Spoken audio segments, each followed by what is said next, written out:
മഹാനായ സയ്യിദുനാ ഉസ്മാൻ ഇബ്നു അഫ്ഫാൻ റളിയല്ലാഹു തആല അൻഹുവിന്റെ ചരിത്രം അവിടുന്ന് വായിച്ചു നോക്കുമ്പോൾ അവിടുത്തെ ജീവിതത്തിൽ ഉണ്ടായിരുന്ന നാലാമത്തെ ഗുണമെന്തെന്നറിയുമോ? അല്ലാഹുവിനെ വല്ലാത്ത പേടിയാ. തങ്ങൾക്ക് അല്ലാഹുവിനെ വല്ലാത്ത പേടിയായിരുന്നു. എന്റെ പ്രിയപ്പെട്ട ചെറുപ്പക്കാരാ, അല്ലാഹുവിനെ വല്ലാത്ത ഭയമായിരുന്നു. പടച്ച റബ്ബിന്റെ മുന്നിലേക്ക് കടന്നു പോകുന്നത് ഓർത്തിട്ട് വല്ലാത്ത പ്രയാസമായിരുന്നു. എന്റെ പ്രിയപ്പെട്ടവരെ, നിങ്ങളെ ചരിത്രം എടുത്തു നോക്കൂ. ഉസ്മാൻ റളിയല്ലാഹു തആല അൻഹുവിന്റെ ഭയത്തെ കുറിച്ച് അറിയണമെങ്കിൽ ഉസ്മാൻ റളിയല്ലാഹു തആല അൻഹുവിന്റെ മുന്നിൽ ഖബറിനെ കുറിച്ച് പറഞ്ഞു കഴിഞ്ഞാൽ അല്ലാഹുവേ, ഉസ്മാൻ തങ്ങൾ കരയുകയാണ്. ഉസ്മാൻ തങ്ങൾ കരയുകയാണ്. ഖബർ കണ്ടു കഴിഞ്ഞാൽ ഉസ്മാൻ തങ്ങൾ ഖബറിന്റെ ചാരത്തിങ്ങനെ കരഞ്ഞ് തളർന്നു വീടുമായിരുന്നു. അത്രയ്ക്കും പേടിയായിരുന്നു. സ്വഹാബത്ത് ചോദിക്കുന്നു, ഉസ്മാൻ തങ്ങളെ, നരകം പറയുമ്പോ നിങ്ങൾ ഇതുപോലെ കരയാറില്ലല്ലോ, മരണം പറയുമ്പോ നിങ്ങൾ ഇതുപോലെ കരയാറില്ലല്ലോ, മുഹ്ശറയെ കുറിച്ച് പറയുമ്പോ നിങ്ങൾ ഇതുപോലെ കരയാറില്ലല്ലോ, എന്തുകൊണ്ടാണ് ഖബറിനെ കുറിച്ച് പറയുമ്പോ നിങ്ങൾ വല്ലാതെ കരയുന്നല്ലോ, ഖബർ കണ്ടാ കരയുന്നല്ലോ ഉസ്മാൻ തങ്ങളെ? അതിന്റെ കാരണം എന്താണെന്ന് ഉസ്മാൻ തങ്ങളോട് സ്വഹാബത്ത് ചോദിക്കുമ്പോ അവിടുന്ന് പറഞ്ഞു കൊടുത്ത മറുപടി എന്തെന്നറിയോ? ഞാൻ ഖബർ കാണുമ്പോ കരയാറുള്ള കാരണം എന്താ? എന്റെ പ്രിയപ്പെട്ടവരെ, നമ്മൾ കരയാറുണ്ടോ? നമ്മൾ ഖബറിനെ കുറിച്ച് ചിന്തിക്കാറുണ്ടോ? നമുക്കൊരു പേടിയുണ്ടോ സഹോദരാ? ഖബറെന്നു കേട്ടാൽ തൽക്ഷണം ഞെട്ടേണ്ടതാ, കണ്ടാലുടൻ വാ വിട്ടു നീ കരയേണ്ടതാ. മേടയ്ക്കു പകരം മളമാ സുബ്ഹാന റബ്ബിയതിൽ കിടക്കേണ്ടതാ നസുമാന. ഇതൊക്കെ ചിന്തിച്ചു നീ കരയുക സോദരാ, എങ്കിൽ സുറൂറായി നീ കിടക്കും മറുകരാ. ഉസ്മാൻ റളിയല്ലാഹു തആല അൻഹു ഖബർ കാണുമ്പോ ഖബറിനെ കുറിച്ച് പറയുമ്പോ കരയുകയാണ്. കരയാറുള്ള കാരണം എന്തെന്നറിയോ? ഉസ്മാൻ തങ്ങൾ പറഞ്ഞല്ലോ, ഏതെങ്കിലും ഒരു മനുഷ്യന് ഖബറിന്റെ അകത്ത് രക്ഷപ്പെട്ടു കഴിഞ്ഞാൽ ബാക്കിയുള്ള സ്ഥലങ്ങൾ മുഴുവനും രക്ഷപ്പെടുകയാണ്. ആരെങ്കിലും ഖബറിനകത്ത് പരാജയപ്പെട്ടാൽ ബാക്കിയുള്ള സ്ഥലങ്ങൾ മുഴുവനും പരാജയപ്പെടുകയാണ്. എന്റെ പ്രിയപ്പെട്ടവരെ, ഉസ്മാൻ തങ്ങൾ കരയാറുള്ള കാരണം എന്തെന്നറിയുമോ? അവിടെന്ന് പറഞ്ഞു, സ്വഹാബ, ഉസ്മാൻ ഈ ദുനിയാവിൽ ജീവിക്കുമ്പോ എന്റെ കൂടെ മാതാപിതാക്കളും ഭാര്യയും മക്കളും കൂടപ്പറപ്പുകളും കുടുംബക്കാരും കൂട്ടുകാരും ഉണ്ടല്ലോ. ഉസ്മാൻ ഒറ്റയ്ക്കല്ലല്ലോ. ഈ സദസ്സിലിരിക്കുന്ന പെങ്ങള്, ഇന്ന് നീ ജീവിക്കുമ്പോ നിന്റെ കൂടെ നിന്റെ ഉമ്മയുണ്ട്, നിന്റെ ബാപ്പയുണ്ട്, നിന്റെ ഭർത്താവുണ്ട്, നിന്റെ മക്കളുണ്ട്, നിന്റെ കുടുംബക്കാരുണ്ട്, നിന്റെ കൂടപ്പറപ്പുണ്ട്, നിന്റെ കൂട്ടുകാരുണ്ട്. നാളെ പടച്ച റബ്ബിന്റെ പരലോകത്തേക്ക് നിങ്ങൾ കടന്നു പോകുമ്പോ അവിടെ നിങ്ങൾ ഒറ്റയ്ക്കല്ല. അല്ലാഹുവേ, ആദം നബി അലൈഹിസ്സലാം മുതൽ അഷ്റഫുൽ ഖൽഖായ തങ്ങൾ വരെയുള്ള 1,24,000 പരം വരുന്ന പ്രവാചകന്മാരും അവരുടെ അനുയായികളും മുഴുവനും നാളെ പരലോകത്തുണ്ടല്ലോ. ഇനി അല്ലാഹു നിങ്ങൾക്ക് സ്വർഗം നൽകിയാൽ ആ സ്വർഗത്തിൽ അല്ലാഹു ഇഷ്ടപ്പെട്ടവരുടെ കൂടെ നിനക്ക് സ്വർഗത്തിൽ നടക്കാമല്ലോ. ഇനി അല്ലാഹു എങ്ങാടും നിങ്ങളെ നരകത്തിൽ വലിച്ചെറിഞ്ഞാൽ ആ നരകത്തിൽ അബൂജഹലും ഉത്ബത്തും ശൈബത്തും നമ്രൂദും ഖാറൂനും ഫിർഔനും ഇബ്ലീസുമല്ല ആ നരകത്തിലുണ്ടല്ലോ. എവിടെ പോയാലും ആള് കൂടെയുണ്ടല്ലോ. എവിടെ പോയാലും ആള് കൂടെയുണ്ടല്ലോ. പക്ഷേ ഒരു മനുഷ്യൻ ജീവിതത്തിൽ ഒറ്റയ്ക്ക് പോയി കിടക്കുന്ന ഒരേ ഒരു സ്ഥലമേ ഉള്ളൂ. ജീവിതത്തിൽ ഒറ്റയ്ക്ക് പോയി കിടക്കുന്ന ഒരേ ഒരു സ്ഥലമേ ഉള്ളൂ. എന്റെ വഴി കേൾക്കാമെന്ന ചെറുപ്പക്കാരോട്, വാപ്പമാരോട്, ഉമ്മ പെങ്ങളോട് പറയുകയാ, ഇന്നിവിടന്ന് വഴി കടിഞ്ഞ് പിരിഞ്ഞ് നിന്റെ വീട്ടിലേക്ക് കടന്നു ചെന്നോ. ഭക്ഷണം കഴിച്ച് എല്ലാവരും കിടക്കാൻ തയ്യാറാകുമ്പോ നിന്റെ വീടിന്റെ അകത്ത് ബെഡ്റൂമിന്റെ അകത്ത് ലൈറ്റ് അടച്ച് ഫാൻ അടച്ചിട്ട് വീട്ടിലെ ലൈറ്റ് മുഴുവനും അടച്ചിട്ട് നിനക്കൊരു 5 മിനിറ്റ് ഒറ്റയ്ക്കിരിക്കാ കഴിയുമോ പെങ്ങളെ?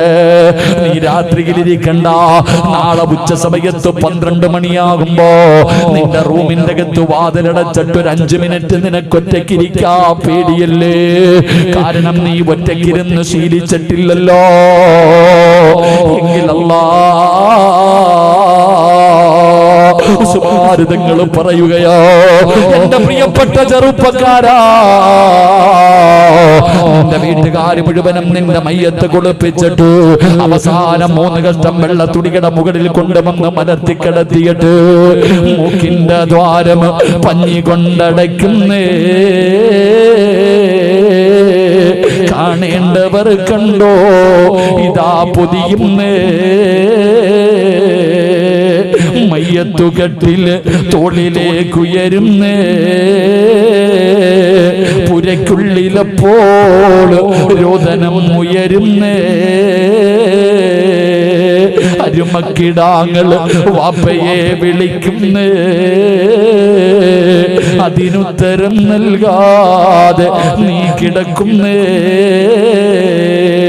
നിന്റെ മയ്യത്ത് കുളിപ്പിച്ച് വീടിന്റെ അകത്ത് 3 കഷ്ടം വെള്ള തുണികളെ മുകളിൽ കൊണ്ടുവന്ന് കിടത്തിയിട്ട് നിന്റെ വാപ്പയും നിന്റെ ഭർത്താവും നിന്റെ സഹോദരനും വിളിച്ചു പറയുകയാ, പുതിയാ പോകുകയാണ്, പുതിയാ പോകുകയാണ്, കാണേണ്ടവരൊക്കെ കണ്ടുകൊള്ളാറ്. അങ്ങനെ മയ്യത്ത് കാണാ തിരക്ക് കൂട്ടുമ്പോ നിന്റെ ഉപ്പയാ പറയുന്നത്, നിന്റെ ഭർത്താവാ പറയുന്നത്, നിന്റെ പൊന്നുമക്കളും പറയുന്ന കണ്ടതൊക്കെ മതി പൊതിഞ്ഞുകൊള്ളാ.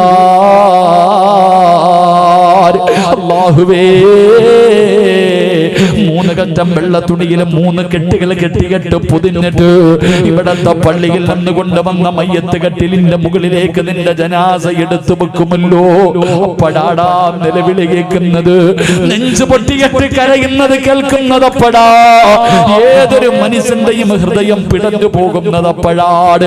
മരണ വീട്ടിൽ നിന്ന് മയ്യത്ത് വീടിന്റെ വെളിയിലേക്ക് ഇറക്കുമ്പോ എന്റെ ഉപ്പാരെ കൊണ്ടുപോകല്ലേ, എന്റെ ഉമ്മാരെ കൊണ്ടുപോകല്ലേ, എന്റെ ഇക്കാരെ കൊണ്ടുപോകല്ലേ എന്ന് നെഞ്ചു പൊട്ടിയിട്ട് മക്കള് കിടന്ന് വിലവിളിക്കുന്ന ഒരു ദിവസം വരുമല്ലോ. അവസാനം ഇവിടത്തെ പള്ളിയിൽ കൊണ്ടുവന്ന് നിസ്കാരം കഴിഞ്ഞോ 6 അടി മണ്ണിനകത്ത് ഇറക്കി വെച്ച് പലകയെടുത്ത് നിരത്തിയിട്ട് മിൻഹാ ഖലഖനാകും വഫീഹാ നുഈദുകും വമിൻഹാ നുഖ്രിജുകും താറത്തൻ നുഖ്റാ. പിടിമണ്ണ് വാരി എറിഞ്ഞിട്ട് എല്ലാവരും പറയുന്നു മഅസ്സലാമാ. ഒറ്റയ്ക്കാ മോളെ, വീടിന്റെ റൂമിന്റെ അകത്ത് ഒറ്റയ്ക്കിരിക്കാ പേടിച്ച നീ ഖിയാമത്ത് നാൾ വരെ, നാളെ മഹ്ശറയുടെ ദിനം വരെ പള്ളിപ്പറമ്പിൽ 6 അടി മണ്ണിന്റെ അകത്ത് കിടക്കാതിരക്ക് ധൈര്യമുണ്ടോ? എങ്ങനെ കിടക്കും വാപ്പാ? അതുകൊണ്ടാണ് ഉസ്മാൻ തങ്ങൾ പറയുന്നത്, കബറ് പറയുമ്പോ എനിക്ക് കബറ് കാണുമ്പോ ഞാൻ ഒറ്റയ്ക്ക് പോയി കിടക്കണമല്ലോ അല്ലാ. അതോർത്തത് കൊണ്ടാ എന്റെ കണ്ണ് നിറയുന്നത്. അല്ലാഹുവേ വല്ലാത്ത പേടിയാ. അതുകൊണ്ട് എന്റെ പ്രിയപ്പെട്ട ചെറുപ്പക്കാരോട് പറയുന്നു, അല്ലാഹുണ്ടടാ, അല്ലാഹുവിനെ പേടിച്ച് ജീവിക്ക്. ഫമൻ യഅമൽ മിസ്കാല ദർറത്തിൻ ഖൈറൻ യറാ വമൻ യഅമൽ മിസ്കാല ദർറത്തിൻ ശർറൻ യറാ. ഒരു കടുകുമണിയുടെ അളവ് നന്മയാണെങ്കിലും തിന്മയാണെങ്കിലും നാളെ റബ്ബ് നിന്നോട് ചോദിക്കുമല്ലോ. അതുകൊണ്ട് എന്തേ ചിന്തിക്കാത്തത്? അല്ലാഹുവിനെ ഭയന്ന് ജീവിച്ചുകൂടെ? അല്ലാഹുവിനെ പേടിച്ച് ജീവിച്ചുകൂടെ? അല്ലാതെ ദുനിയാവിന്റെ തൊലിക്ക് മുകളിലൂടെ നെഞ്ചു പിരിച്ച് സർവ്വതും മറന്നുകൊണ്ട് നടക്കുന്നവരില്ലേ? കള്ള് കുടിക്കുന്നവരില്ലേ? വ്യഭിചരിക്കുന്നവരില്ലേ? പലിശ തിന്നുന്നവരില്ലേ? നിസ്കരിക്കാത്തവരില്ലേ? വാപ്പാ പ്രായം ചെന്നിട്ട് പോലും നിനക്ക് നന്നാകാൻ കഴിയാത്തത് എന്തുകൊണ്ടോ? അതുകൊണ്ട് എന്റെ പ്രിയപ്പെട്ടവരോട് പറയുന്നു, പറയുന്നു അല്ലാഹു ഹൃദയത്തിന്റെ അകത്ത് വരട്ടെ. പെങ്ങളെ അല്ല കേറട്ടടി നിന്റെ ഹൃദയത്തിന്റെ അകത്ത്. അല്ലാഹുവിനെ കുറിച്ചുള്ള ഭയം നിന്റെ ഹൃദയത്തിന്റെ അകത്ത് വരട്ടെ. അല്ലാഹു നിന്റെ ഹൃദയത്തിന്റെ അകത്ത് കേറിയാൽ നിനക്ക് ഞാനൊരു ചരിത്രം പറഞ്ഞു തരട്ടെ. യൂസുഫ് നബി അലൈഹിസ്സലാമിന്റെയും സുലൈഖാ ബീവി റളിയല്ലാഹു തആല അൻഹ രണ്ടുപേരുടെയും ലവ് സ്റ്റോറി കേൾക്കാൻ കൊതിക്കുന്നവരല്ലേ? യൂസുഫ് നബിയെ പ്രണയിച്ച സുലൈഖയുടെ ചരിത്രം കേൾക്കാൻ കൊതിക്കുന്ന പെങ്ങള് നിനക്കറിയുമല്ലോ, ഈജിപ്തിന്റെ ഭരണാധികാരിയായ അതാ പടച്ചവനെ സുലൈഖ എന്ന് പറയുന്ന പെണ്ണ് യൂസുഫ് നബി അലൈഹിസ്സലാമിനെ തന്റെ മണിയറയുടെ കൊട്ടാരത്തിന്റെ മണിയറയ്ക്കകത്ത് വിളിച്ചു കയറ്റിയിട്ട് യൂസുഫ് നബി അലൈഹിസ്സലാമിന്റെ ശരീരത്തിലേക്ക് കയറി പിടിച്ചിട്ട്, യൂസുഫേ എനിക്ക് നിന്നെ വല്ലാത്ത ഇഷ്ടമാണ് യൂസുഫേ, എന്റെ മോഹമൊന്ന് സാധിച്ചു തരുമോ? യൂസുഫ് നബി അലൈഹിസ്സലാമിനോട് സുലൈഖ എന്ന് പറയുന്ന സുന്ദരിയായ പെണ്ണവിടന്ന് യാചിച്ചപ്പോ അല്ലാഹ് ഖാല മആദല്ലാഹ് സുലൈഖ, പേടിയാ സുലൈഖ, എനിക്ക് അല്ലാഹുവിനെ പേടിയാ സുലൈഖ. പറയണവടാ ചെറുപ്പക്കാരാ, പാപം ചെയ്യാൻ അവസരം കിട്ടുന്ന സമയത്ത്, തെറ്റ് ചെയ്യാൻ അവസരം കിട്ടുന്ന സമയത്ത് പറയണം ഇന്നീ അഖാഫുല്ലാഹ്, എനിക്ക് അല്ലാഹുവിനെ പേടിയാ, എനിക്ക് അല്ലാഹുവിനെ പേടിയാ. നിനക്കറിയുമോ യൂസുഫ് നബിയെ കയറി പിടിച്ച സുലൈഖയുണ്ടല്ലോ, ആ സുലൈഖാ ബീവി റളിയല്ലാഹു തആല അൻഹ എന്തുകൊണ്ടാണ് യൂസുഫ് നബിയെ കയറി പിടിച്ചത്? സ്നേഹം കൂടിയത് കൊണ്ടല്ലോ, സ്നേഹം കൂടിയത് കൊണ്ടല്ലോ. യൂസുഫ് നബി അലൈഹിസ്സലാം വർഷങ്ങൾക്ക് ശേഷം ഈജിപ്തിന്റെ ഭരണാധികാരിയായി സുലൈഖാ ബീവിയെ വിവാഹം കഴിച്ചു. സുലൈഖാ ബീവിയെ വിവാഹം കഴിച്ചു. അത് മാത്രം കേട്ടാ പോരാ, യൂസുഫ് നബിയുടെയും സുലൈഖാ ബീവിയുടെ ചരിത്രത്തിന്റെ അവസാനം പഠിക്കൂ. യൂസുഫ് നബി അലൈഹിസ്സലാം സുലൈഖയെ വിവാഹം കഴിച്ചു. മണിയറക്കകത്ത് കടന്നു ചെന്നപ്പോ സുലൈഖ പരിഗണിക്കുന്നില്ല, സുലൈഖ സഹകരിക്കുന്നില്ല. യൂസുഫ് നബി അലൈഹിസ്സലാം ചോദിക്കുന്നു, സുലൈഖ അല്ലാഹു ഹറാമാക്കിയപ്പോ, അല്ലാഹു ഹറാമാക്കിയപ്പോ എന്നോടുള്ള സ്നേഹം കാരണം നീ എന്നെ കേറി പിടിച്ചവളാ, ഇന്ന് അല്ലാഹു ഹലാലാക്കി തന്നല്ലോ, നീ എന്റെ ഭാര്യയാണല്ലോ, എന്ത് വേണമെങ്കിലും ചെയ്യാമല്ലോ സുലൈഖ, എന്തേ പരിഗണിക്കാത്തത്, എന്തേ സഹകരിക്കാത്തത്? സുലൈഖാ ബീവി റളിയല്ലാഹു തആല അൻഹ അവിടെന്ന് പറഞ്ഞ മറുപടി എന്തെന്നറിയുമോ? യൂസുഫേ, അന്ന് നിന്നെ കേറി പിടിക്കാനുള്ള കാരണം എന്തെന്നറിയോ? എന്റെ ഹൃദയം നിറയെ നീയായിരുന്നു യൂസുഫേ, എന്റെ ഹൃദയം നിറയെ നീയായിരുന്നു യൂസുഫേ. നിന്നോട് എനിക്ക് വല്ലാത്ത പ്രണയമായിരുന്നു, നിന്നോട് എനിക്ക് വല്ലാത്ത ഭ്രാന്തായിരുന്നു. അതുകൊണ്ടാണ് നിന്നെ ഞാനെന്ന് കേറി പിടിച്ചത്. പക്ഷേ ഹൃദയത്തിന്റെ അകത്ത് നീയില്ല യൂസുഫേ, എന്റെ ഹൃദയത്തിന്റെ അകത്ത് നീയല്ല. എനിക്ക് അല്ലാഹുവിനെ വല്ലാത്ത ഇഷ്ടമാ, എനിക്ക് അല്ലാഹുവോട് വല്ലാത്ത സ്നേഹമാ. അതുകൊണ്ടാണ് എനിക്ക് നിന്നെ പരിഗണിക്കാൻ പറ്റാത്തത്, നിന്നോട് സഹകരിക്കാൻ കഴിയാത്തത് എന്ന് സുലൈഖാ ബീവി റളിയല്ലാഹു തആല അൻഹ പറഞ്ഞു കൊടുത്തെന്ന ചരിത്രം പറയുമ്പോ ഹൃദയത്തിന്റെ അകത്ത് അല്ലാഹുവോടുള്ള പേടി വരണം ചെറുപ്പക്കാരാ.